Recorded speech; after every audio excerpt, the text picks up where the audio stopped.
اس کو ماننے والا بھی کافر ہے، عقیدہ رکھنے والا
بات تو کافروں کے خواب و خیال میں نہیں تھی کہ مسلمان کا مقام دے گا عورتوں کو. پھر وہ عورتیں جو در بدر رہتی تھی ان کا کوئی میل جول نہیں تھی. مگر جب مصطفیٰ آئے تو عورتوں کی تبدیلی آ گئی اور عورتوں کی اہمیت آ گئی. کوئی ماں بن گئی, کوئی بیٹی بن گئی, تو بہو بن گئی. تو دوستو مطلب کہنے کا یہ ہے کہ نبی کریم علیہ السلام کا آنا بھی سب سے بڑا موجودہ ہے. اس کے باوجود بھی حضور علیہ السلام سے لوگ معجزہ تلاش کرتے تھے, ڈیمانڈ کرتے تھے, مطالبہ کرتے تھے کہ اگر آپ نبی ہیں تو کوئی کمال کر کے دکھائے, کوئی معجزہ کر کے دکھائے, اور ایسا معجزہ تو کوئی نہ کر پائے, ایسا کمال کر کے دکھائے. اور حضور نے ایسے کمال کر کے دکھائے جو کسی نبی نے نہیں دکھایا, کسی نبی نے نہیں دکھایا.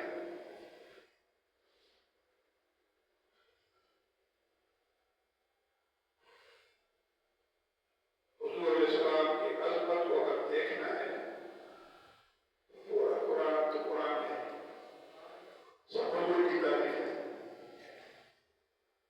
مگر اگر حضور کی ذات اور حضور کی عظمت کو دیکھنا ہے تو سورہ والضحیٰ کو پڑھو.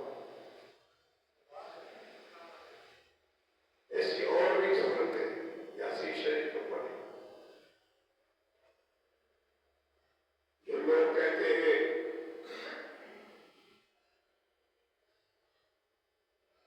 نبی خود ہدایت پر نہیں تھا, وَوَجَدَكَ ضَالًّا فَهَدَىٰ کے لیے ترجمہ کیا ہے بولیوں نے کہ نبی آپ شریعت سے بے خبر تھے, اللہ نے آپ کو ہدایت دی. ظلم نہیں, یہ ترجمہ غلط قرآن کا. جو قرآن کیا کہہ رہا ہے, یاسین والقرآن الحکیم.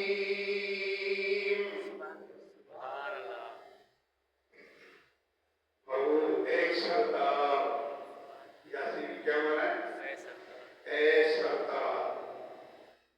کیوں؟ حضور دنیا میں تو سردار ہیں, آخرت میں حضور سردار ہوں گے. اور اللہ نے کیسا رقم دے دیا, یاسین اے سردار, والقرآن الحکیم, اس حکمت والے قرآن کی قسم. بات ختم ہو گئی, قسم کھائی خدا. اور ایک جگہ فرماتا ہے والضحیٰ واللیل اذا سجا. میرے محبوب تمہارے چہرے کی قسم, واللیل اذا سجا, تمہارے کالے سیاہ بالوں کی قسم. مسلمان کو یہاں اندازہ لینا چاہیے, اللہ جس کے چہرے کی قسم کھاتا ہو وہ میرے جیسا آپ ہوگا, تیرے میرے جیسا ہوگا. مسلمانوں کا کام ہو تو پھر تیری قسم تو خدا بھی کھائے, میری قسم تو خدا کھائے. قرآن میں کہیں کھائی,